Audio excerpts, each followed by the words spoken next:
Assalamu alaikum. How are you all? How was the weekend? Okay. As you remember that we were studying constitutions of Pakistan and we have been through the constitution of 1956, right? We have studied salient features of the 1956 constitution, and now today we will study 1962 and 1973 constitution. We will try to finish both of these constitutions today, but first of all we will discuss briefly about what was happening when the 1956 constitution was promulgated in Pakistan, and then why it was abrogated, and then what happened during the 1958 and 1962 time frame, and then the 1962 constitution, and then what was Ayub's era, and up till 1973. Okay, so as when the new constitution, when the first constitution of Pakistan was promulgated in 1956, Hussain Shahid Suhrawardi then became the Prime Minister of Pakistan, and he was very pro-American in his stance. He was in favor of having alliances with America, with the United States of America, though there was quite strong opposition in the country against his stances, but he was adamant that this alliance is very necessary for Pakistan, and that was one of the major reasons that he faced a lot of opposition from different sections of society, right? Then, and he was from East Pakistan as well, but he was a very strong person, right? So a very strong politician. But unfortunately for him, he was very much detached from the realities of East Pakistan. He was grown up in parts of the country away from East Pakistan or Bengal, and that is why he was not that much informed about the real aspirations of the people of East Pakistan.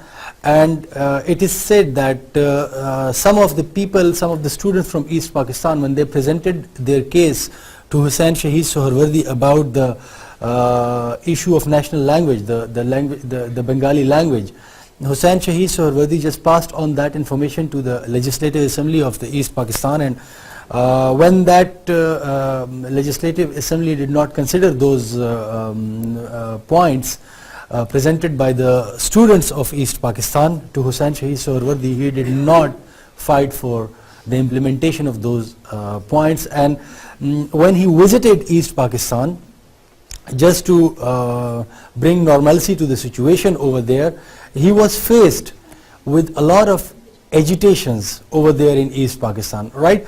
So, and then Sikandar Mirza, when he became the first president of Pakistan under the 1956 constitution, right, he also did not have that much backing for Hussain Shahid Suhrawardi. So Hussain Shahid Suhrawardi just quit as the Prime Minister of Pakistan, and I. Chandigarh became the Prime Minister of Pakistan, but for a very brief time, just for 2 months, right? So when he became the Prime Minister of Pakistan, I. Chandigarh, he was the situation in East Pakistan that was deteriorating, and he was faced with the same kind of situation as Hussain Shahid Suhrawardi was faced with, right? So that was another issue. Then I. Chandigarh has also was also made to resign, though Sikandar Mirza was on top of the affairs, right?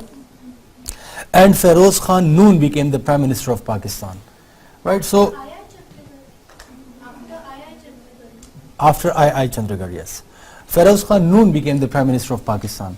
So Feroz Khan Noon, he was again faced, you need to keep it in mind that aristocracy of Punjab, particularly from the West Pakistan, generally from the West Pakistan, but that of Punjab, they were not in favor of any strong Prime Minister who was detrimental to their vested interest, right? So this landed aristocracy, they were in strong opposition to these Prime Ministers, and then Khan Sahab was also in opposition to these political figures, and new parties were being made in Pakistan, and this opposition was mounting against the elected governments or against the Prime Ministers of Pakistan. In the meantime, Ayub Khan he was a blue-eyed person of Sikandar Mirza, and he was the field marshal or the military, not the field marshal but the military chief at that time.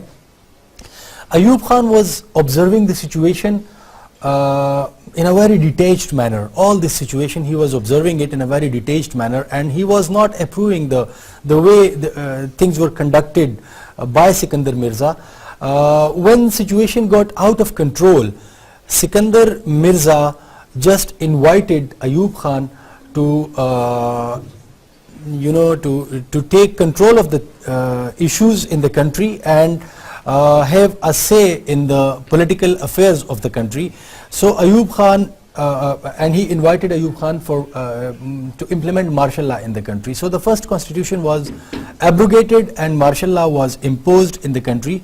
On the behest of Sikandar Mirza, Ayub Khan did that, and within the span of 20 days, Sikandar Mirza was also shown the path to go home, right? The path of pavilion by Ayub Khan, and he became the chief martial law administrator in the country. The constitution was abrogated, and everything, all the development which Pakistan had made during the years from 1947 to 1956, all that development just worked for 2 years, and then the constitution was abrogated and things were halted. So this was the situation. Now today we will discuss, now we are heading towards another constitution, that is the 1962 constitution. And this was a brief background of things which happened during those 2 years, 56 to 58. Now what happened afterwards? Right, military took over on 7th October 1958, and consequently Ayub Khan became the chief martial law administrator in the country. One major task was to frame a new constitution. The new administration was critical of parliamentary system because they thought that it did not work in Pakistan, and now they should have another kind of system in the country, right? So they were critical about the parliamentary system of the of democracy which was prevailing in Pakistan before the abrogation of the 1956 constitution, right? As that did not work in their opinion, that was redundant, and there was no use for it anymore. Okay. The government introduced, Ayub Khan government, what did it do? It introduced the basic democracies in October 1959. Under this system, 40,000 basic democrats, they were to be elected from one province and likewise from the other province. So 80,000 in total. Later on the number was raised to 120,000, right? Okay. What was this basic democracy? It was a kind of electoral college, right? First of all, the people of both wings, they were supposed to elect 40,000 people from their provinces, 40,000 from east, 40,000 from west, right? The basis of parity. Now these 40,000 people were supposed to elect the officials or the members of the provincial legislatures as well as the member of the national legislatures, and then they were supposed to even cast vote on behalf of the people of Pakistan for the president of Pakistan. So it was an indirect election was introduced in the country. People were just supposed to elect these 40,000 people or 80,000 people in the country, and then these 80,000 people were supposed to do everything on behalf of the people in the country. There were no direct vote system at that time, so it was, and they were of the opinion that direct democracy, it did not work in Pakistan in the past, and that is why Pakistani populace is not mature enough to absorb the system of democracy which is prevailing in the West. So the democracy should be tailored in order to meet the needs of Pakistan. This is what they were thinking, and that is why this thing was introduced. This is what I have already told you, that that was an electoral college, right? Now, what did it do? A constitutional commission was established in 1960, February 1960, right? Under the chairmanship of Justice Shahabuddin, former Chief Justice, and the tasks assigned to the commission were following. First of all, to examine the causes of the failure of parliamentary system in Pakistan, as they thought that it failed in 1956. So what were the major causes for the failure of this system in Pakistan? And then recommend new system keeping in view the genius of the people, standard of education of the people, internal conditions of the country, and then a need of development. So the new system which they were thinking that they need to give to the country should consider these things, right? Genius of the people, standard of education, internal condition of the country, and need for development. right? These were the tasks of the Constitutional Commission. Right. The Commission presented its report in May 1961 after 2 committees reviewed it. Under the report, these committees, so they drafted. Ayub announced the Constitution on March 1st, 1962. Elections to the National Assembly and Provincial Assembly were held in April and May 1962 respectively. Right. The Commission was enforced. The Constitution was enforced on June 8, 1962. Martial law was withdrawn. The new Constitution was consisted of 250 articles and 5 schedules. So this was the new Constitution which was given to the country. Now we will just discuss some of the salient features of this Constitution, and afterwards, before getting into debate about the 1973 Constitution, we will just discuss briefly about Ayub era. What happened during that era? This Constitution worked for almost you may say 7 years, right? But what happened during those 7 years, and what were the things, that is what we will be discussing after the discussion on salient features of the 1962 Constitution, right? Sir, this Constitution was implemented during martial law. There was martial law after the abrogation of the Constitution of 1958. When this Constitution was implemented, this is the date, 8 June. So the martial law was withdrawn and the Constitution is implemented. You need to understand basic facts about martial law and constitutional laws. Basically, a country cannot be run even for a single hour without any basic law of the land. Otherwise, there will be anarchy. So either that law may be called constitutional law, because if it is given by to the country by the consent of the people, that is the constitutional law. But when the Constitution is abrogated, the constitutional law is no more there, then there must be some other law to run the country. And if a marshal is there, a general is there, and that general gives his own law, then that law is known as martial law, right? So it governs the country in the same fashion as the Constitution governs, like every basic thing is defined in that law. But that is known as the martial law because it is given by one person, right? Not with the consensus of the people. Okay, so what were the salient features? First of all, the name of the country, that was a republic, right? The Republic of Pakistan. Later on, when the religious groups agitated, the name was amended and Islamic Republic of Pakistan was called. Then that name was given. Then there was a presidential system, as you were saying that we did not try presidential system. In one of the previous classes, Hussain, you were saying that we did not try. So I told you that no, 1962 Constitution was presidential system, right? Do you remember that? Okay. So this was a presidential system. A powerful president, who was responsible for the administration and affairs of the state. He was at the helm of affairs, right? And then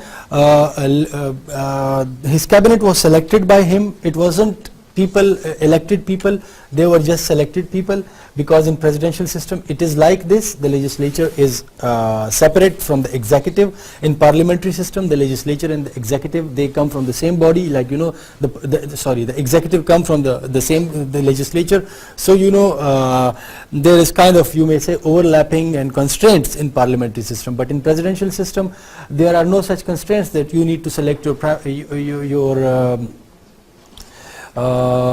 cabinet members from within the parliament, because the president is free to select his cabinet members. He is not bound by the law that the cabinet members should be elected ones. They cannot, they are not necessarily elected people. They are just able people to run the administration of the country, and the president is free to select them from anywhere in the country, even if they are not elected by the people, right? And they are not supposed to be elected ones. Okay. Only the president's election is enough for this system, right? Then he would be elected to indirect election, as I have already told you that was an indirect election in the country as a result of the basic democracy system introduced by Ayub Khan. So the president would be elected through indirect elections for a period of 5 years. If he has held office for more than 8 years, he could seek re-election with the approval of the national assemblies and the provincial assemblies, right? So for example, if he has held office for more than 8 years, right, then he would ask them to re-elect them, to endorse himself by these assemblies. So it was, you can say that it was all made to meet the needs of Ayub Khan during that era, that how he would be selected or elected by these people, right? So some of the provisions were really controversial, and they were kept there to satisfy Ayub Khan's needs. Okay, National Assembly was given the power to impeach the president. However, it was difficult to achieve. President could dissolve the NA, but in that case he must seek re-election. So now the National Assembly could say that, okay, we do not trust the president and we can impeach him because he is corrupt, he is this and that, and we should impeach him, right? Okay, that power was given to the president. However, it was difficult because he could dissolve the National Assembly because he was the president. But if he dissolves the National Assembly and then a new National Assembly comes, then he need to seek re-election from that new National Assembly, right? So this was some of the powers of the president. Again more, president was the focal point of all executive, legislative and judiciary powers, right? If he can dissolve the National Assembly, then he is even the focal point of the legislative powers, because he will ask the National Assembly to do a certain kind of lawmaking, and if they do not do it, he might dissolve it, right? Okay, then cabinet was responsible to the president, so he was all powerful, right? All key appointments were made by the president in the country. Again, so this is a powerful position, and he was kind of following you cannot say that he was exactly following the model implemented in the United States of America, but he was somehow inclined towards that model, right? Because over there we can see that there is an electoral college, and people elect their representatives to that college, and then those representatives, they vote for the president of the United States of America. Though nowadays it looks like an almost direct election, because people know that if I select this candidate, he will vote for that presidential candidate, or if I select that candidate, he will vote for this presidential candidate. So when these candidates are elected, automatically, the percentage is drawn, and then the media comes to know on the spot that, okay, this person is the president because these much candidates were in favor of this president. Now these candidates have been elected, so now this person should become the president. But actually it is an indirect election, right? The people vote for the candidates, not like for Donald Trump and Obama and Hillary Clinton. They vote for those candidates who are supposed to vote for them again, right? Okay. He could issue ordinances, right? Again, this is powerful. And he could also declare a state of emergency in the country. So when the state of emergency declared in a country, and the president can declare the state of emergency, then what happens is that he becomes more powerful. The fundamental rights of the people, they are just suspended. So in emergencies, the presidents and the governors, they become more powerful because the normal process is disrupted, right? Now, what were the National Assembly, what was it doing? National Assembly was consisted of one house on the basis of principle of parity between the two wings of the country, right? Okay, there were 150 seats plus 6 seats were reserved for the women, so 150 seats and 6 reserved, 156 seats, right, in total. And then all members were elected indirectly by the BD members, basic democracy members. So these members were not elected directly by the people. People were only supposed to elect 80,000 basic democracy members, and then they were doing the rest of the job for them. Okay, the minimum age for membership of the National Assembly was 25 years, right? Now what were the legislative powers of the National Assembly? कानून बनाने के इख्तियारात. NA had all the powers of lawmaking, but law was to be finally ratified by the president. So he was again powerful. The law is made by the National Assembly, and then it is subject to ratification by the president, right? President could sign, reject or return the bill for review, right? Okay, financial powers of the National Assembly. Financial powers of the National Assembly were limited. Only new expenditures could be voted, right? So basically, when the National Assembly is not that much powerful financially, then it is the purse which matters. It is the economy which matters. So it wasn't even enjoying that thing. So that is why you can say that it was a weak National Assembly, and people of the country were not given much authority in the country. Rather, the authority existed with the president of the country, right?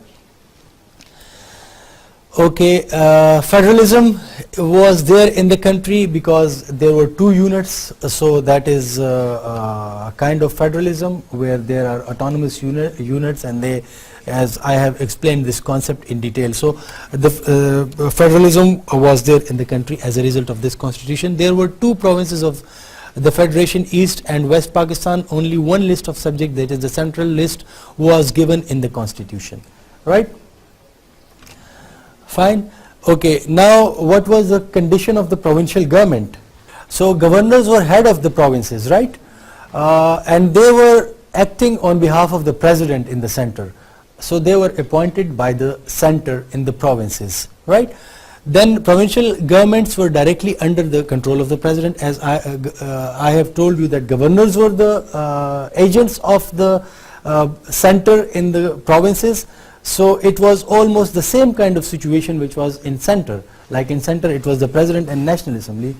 At provincial level it was the governor and the provincial assembly, right?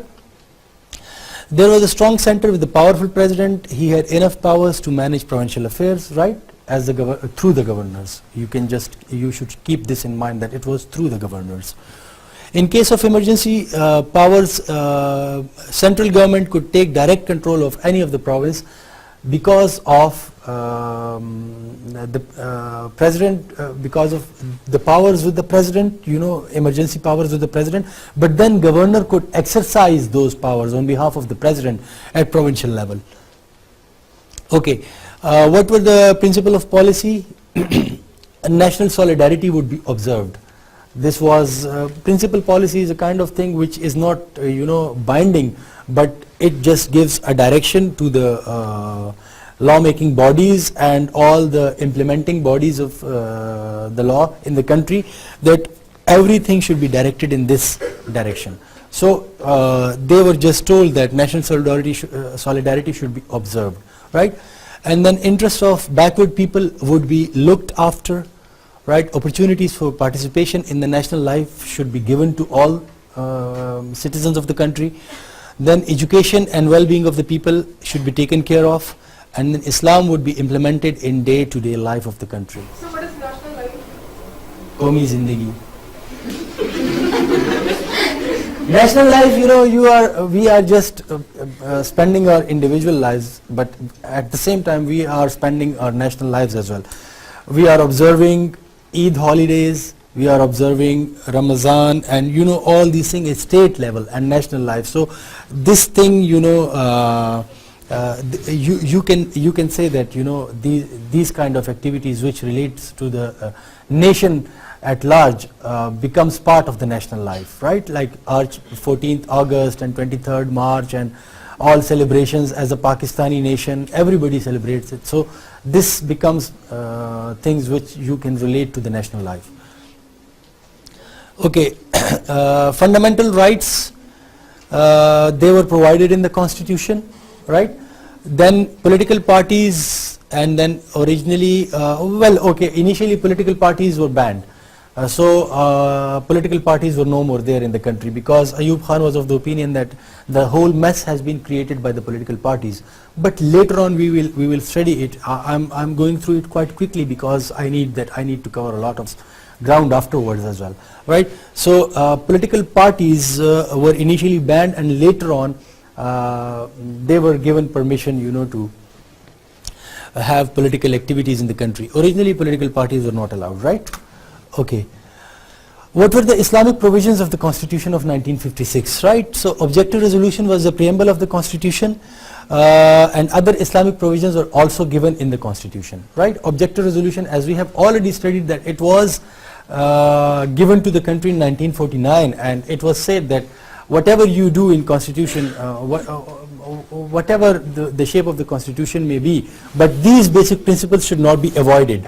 So these were objective resolution. They were in the preamble of the 1956 1956 constitution. Now they are in the preamble of the 1962 constitution, and you will see that they will be in the preamble of 1973 and later on incorporated in the constitution as a result of the 8th amendment of 1985, right, in 1973 constitution.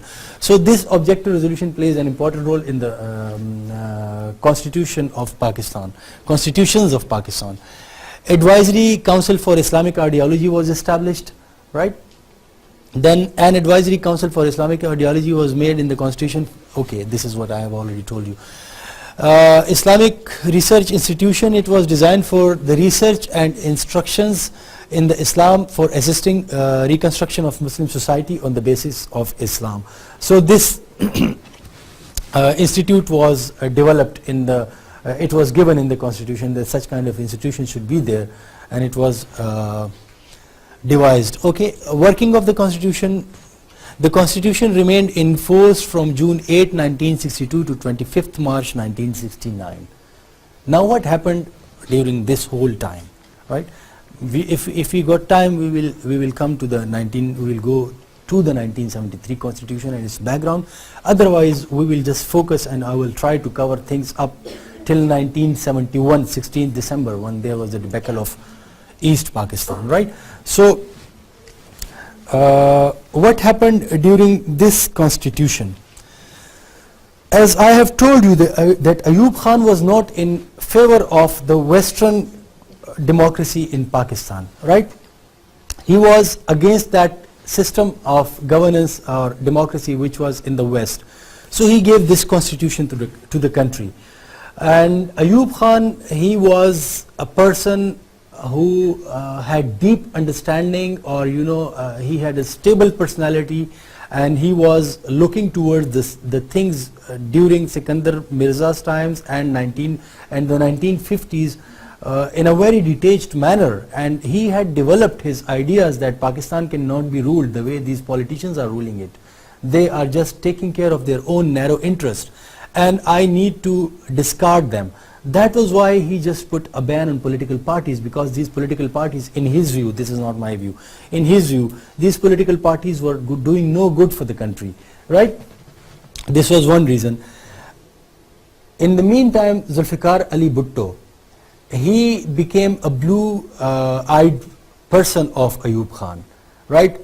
Over here, the role of Zulfikar Ali Bhutto comes in parallel with the role of Ayub Khan. So Zulfikar Ali Bhutto became the blue-eyed man of Ayub Khan, and Ayub Khan heavily relied on him in foreign affairs. Zulfikar Ali Bhutto was quite young and he was quite intelligent, and he had got solution for a lot of problems which Ayub Khan was facing at that time. And whenever there would be a meeting of cabinet meeting or something like that, so people would be criticizing Ayub Khan, they would be very vocal in those cabinet meetings, and Zulfikar Ali Bhutto would try to remain calm in those meetings without saying a single word. But when the meeting would over, he would go silently to, quietly to Ayub Khan, and then he would give his counsel to Ayub Khan. So in this way you can say that Zulfikar Ali Bhutto had capitalized on the opportunity to have the ear of the president of the country, and his recommendations, his suggestions, they really helped Ayub Khan in overcoming a lot of problems initially, right? Ayub Khan implemented reforms in the country, land reforms, and Ayub Khan, though those land reforms, they were not that effective, and during that time Zulfikar Ali Bhutto, some of the people alleged that Zulfikar Ali Bhutto is an Indian agent. Why they were saying it? Because in 1950s some of the land, because he was from the landed aristocracy in Pakistan, so some of his land in Sindh, it as a result of partition, it remained over there, it went to the Indian side, across the border. Some of the land remained over there, so his land was also partitioned. And there were allegations that he even used the Indian passport for travel, for international travel after the establishment of Pakistan.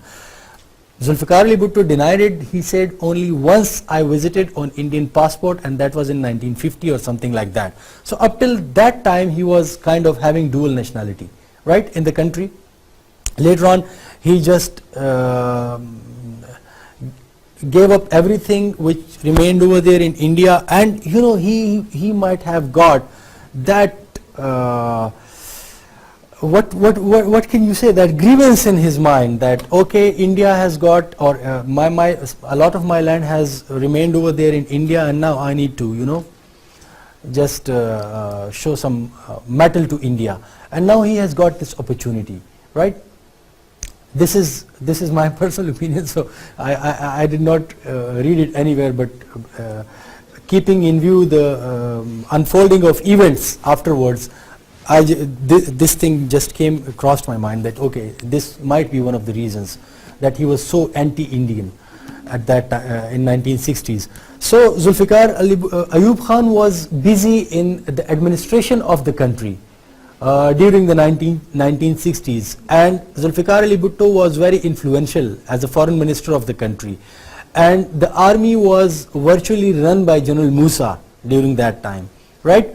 So Ayub Khan did not have time to look into the small affairs of day-to-day affairs of army and all this stuff. So General Musa was handling those affairs, and Zulfikar Ali Bhutto was handling the foreign affairs, but in the process they both came close together, right? They were discussing a lot of things. So yeah, Bhutto and Musa, they were discussing a lot of things during the same time. Ayub Khan was kind of detached from this situation on ground. So Bhutto just created a war hysteria with India in 1960s, towards 1963, 1964 and 1965. He created this war hysteria among the military junta that okay, a war with India is imminent, we need to fight with India, we need to take back the Kashmir and this and that. So he created all this stuff, and he was convinced that if we fight with India and if we give it tough time, we can take back Kashmir from India. This was his point of view, Zulfikar Ali Bhutto. He convinced General Musa of this, right? And together, Ayub Khan did not know much about it, but together they launched Operation Gibraltar in the early 1965. They launched Operation Gibraltar in Kashmir, and this operation was meant to, you know, give tough time to India in the Indian occupied Kashmir. That Operation Gibraltar. And apart from this, another operation was in the offing, and that operation was meant to conduct military or guerrilla activities beyond the Indian held Kashmir inside India, right? The run of Kutch incident was already happened in April or May 1965.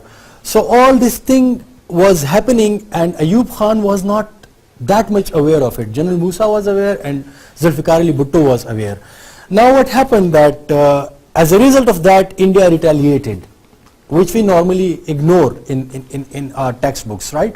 India retaliated in the 1965 war, and Pakistan. So Ayub Khan was caught with surprise that the situation went out of control, and he did not know much about it. And it was, you know, the military built up, and the strategies on Pakistani side to take back Kashmir and give tough time to India, and that was a miscalculation by the Pakistan army. And Zulfikar Ali Bhutto was one of the main characters in that whole scenario.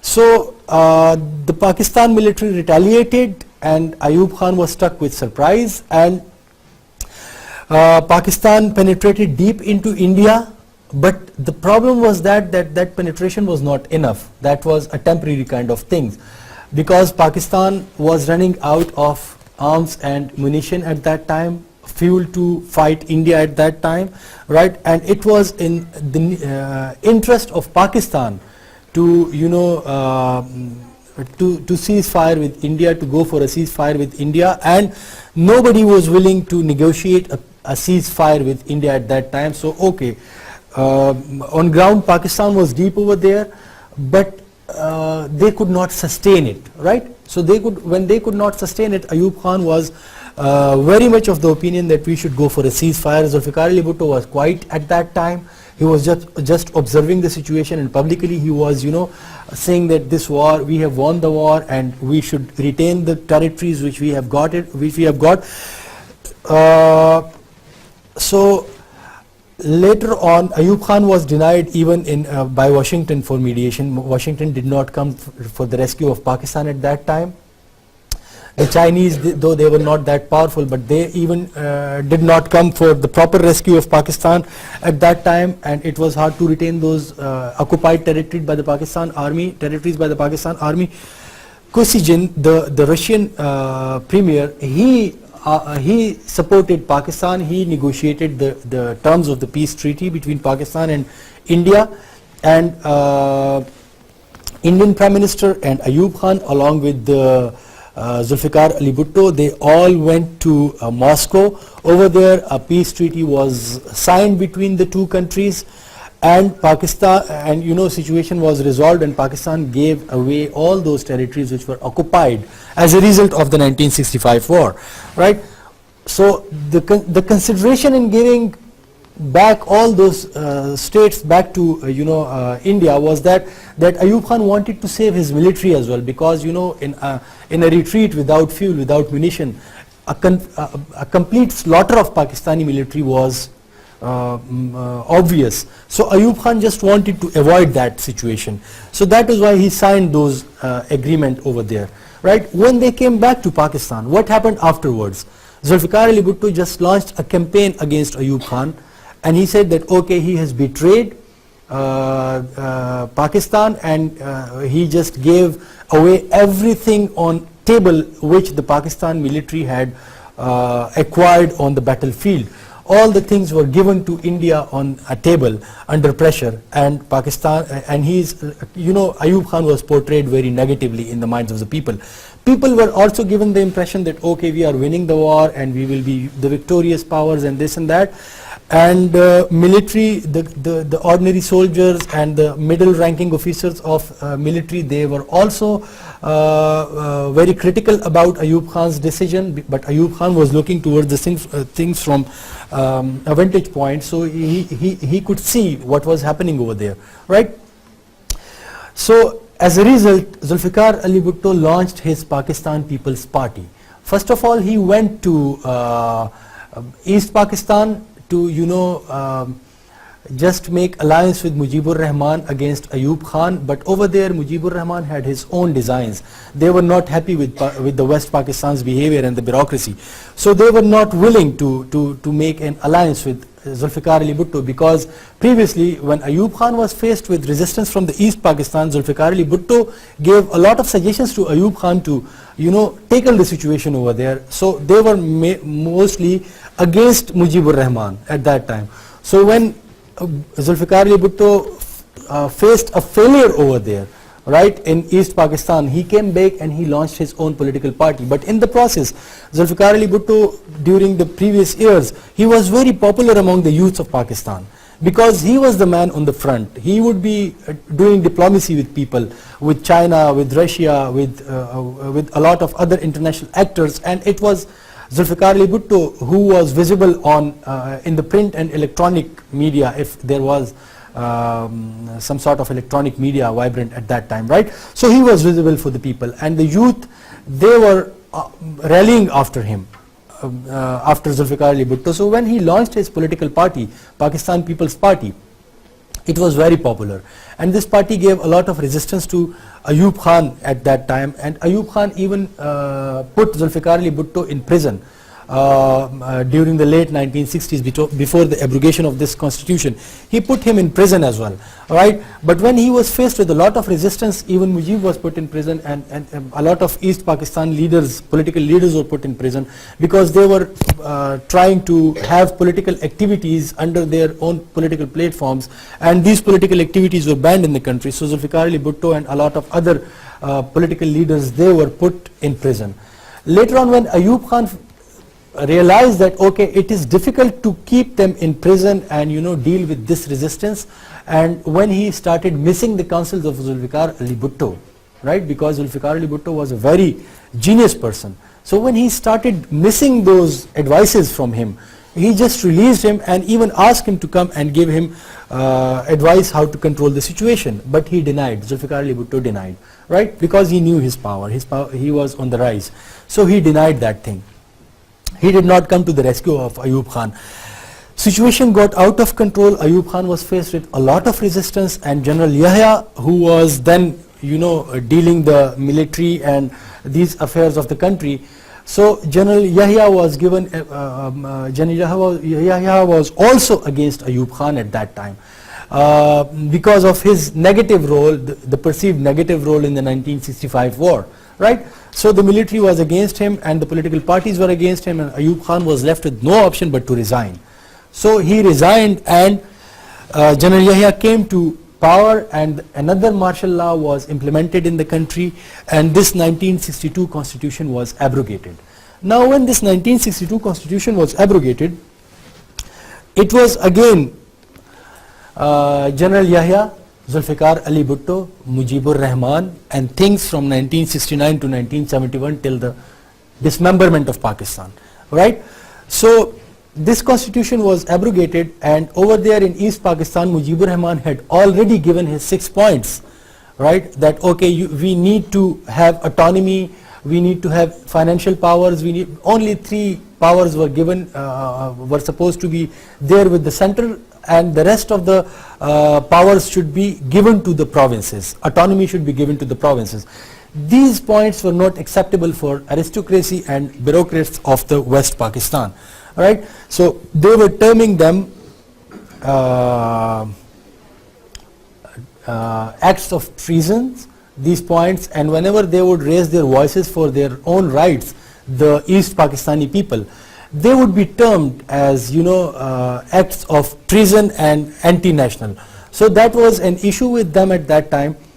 What happened afterwards was that that 1970 election were about to be held, and then a new constitution was supposed to be drafted for the country, because that constitution has been abrogated, and now they were heading towards a new constitution.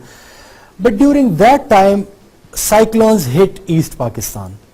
2 or 3 major cyclones, they just hit East Pakistan, and when those cyclones hit East Pakistan, the people were impoverished, they were killed, a lot of people, some say that in millions people were killed over there by those cyclones, but aid from West Pakistan did not reach there in time.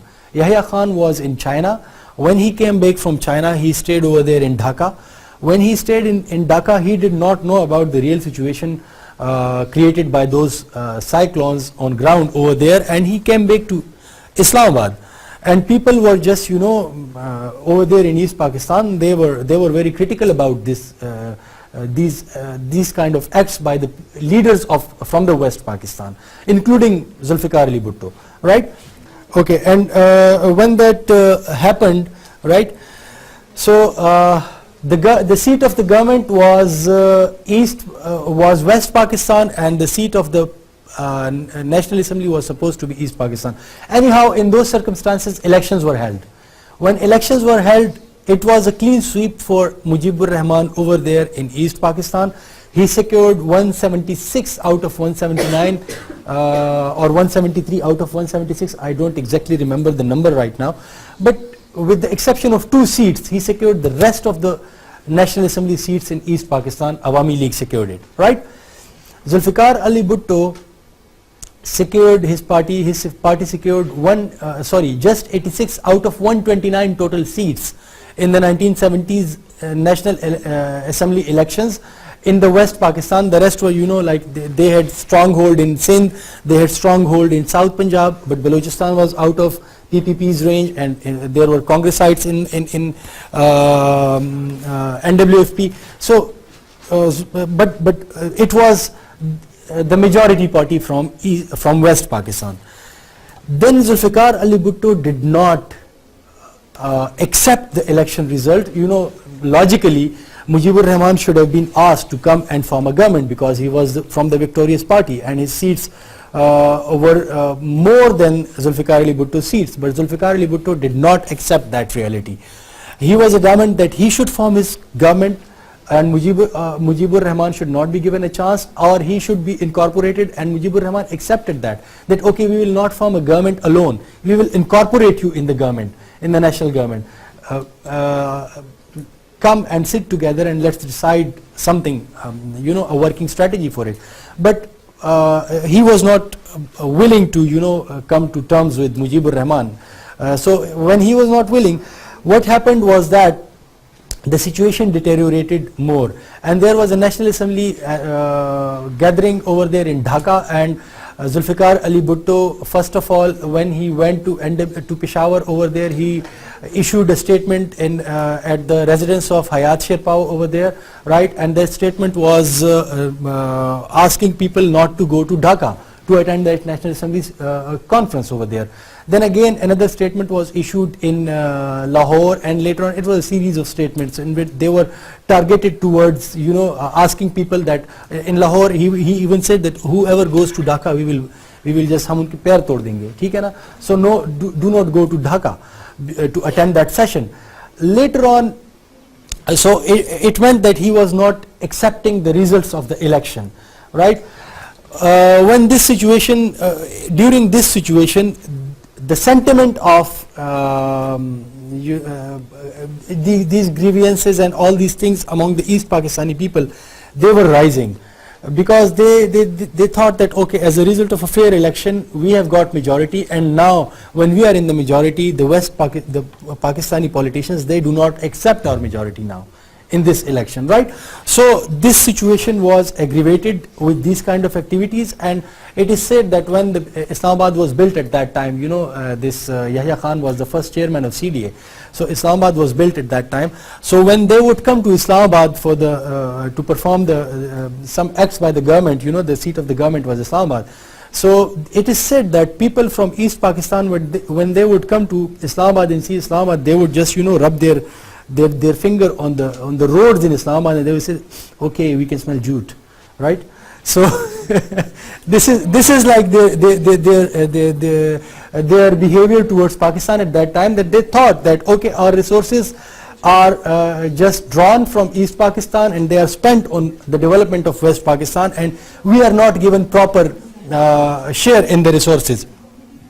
So during this whole situation, when the National Assembly session was about to be held, 2 days before that session, it was suspended by Yahya Khan, right, under the pressure from Zulfikar Ali Bhutto. So that was an act considered as an act of treachery and betrayal by the people in East Pakistan, because they thought that okay, now we would be having a National Assembly session and then we will elect our own Prime Minister or something like that as a result of this majority, but that session was postponed.